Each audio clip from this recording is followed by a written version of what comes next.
Well, National Farm and Safety Health Week is officially underway, highlighting resources and recommendations to help you and your family protected while working on the farm. Director of the National Education Center for Ag Safety, Dan, joins us now for an update. Dan, thank you so much, first of all, for being here. How long has National Farm Safety and Health Week been around? Well, actually, National Farm Safety and Health Week is one of the longest presidential theme proclamation weeks that's out there. Actually, FDR signed the first one back in 1944. Wow. So quite a bit of history. Thank God for that. You know, I know this week that you're focusing on chainsaw safety. I can only imagine, of course, the hazards that come with this piece of equipment. Talk about this. Sure.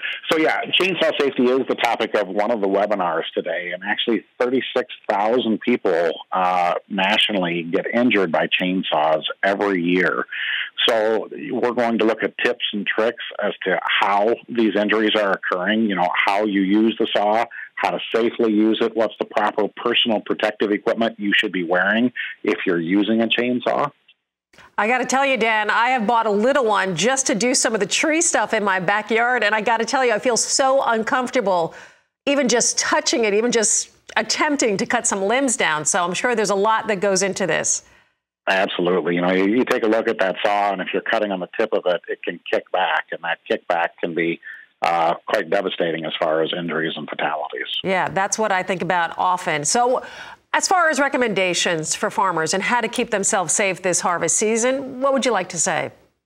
Well, I think first of all, you know, before harvest season gets going, take a look at your equipment, take a look at the lighting and marking. The days are unfortunately getting shorter on us, but, you know, the farmers are working long days out in the fields, and they'll also be on the roadways moving, you know, that grain to the bins and to market and such.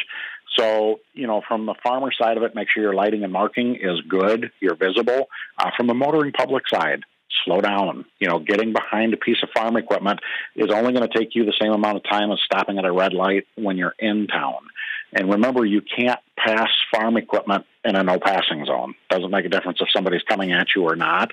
And to always take a look, if you're going to swing out to pass a piece of farm equipment, always be looking to your left to see if there's a farmstead there.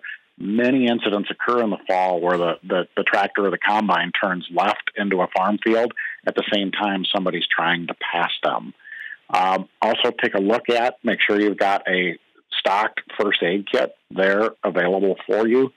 And in our part of the country, it's dry. So we're expecting combine fires and field fires.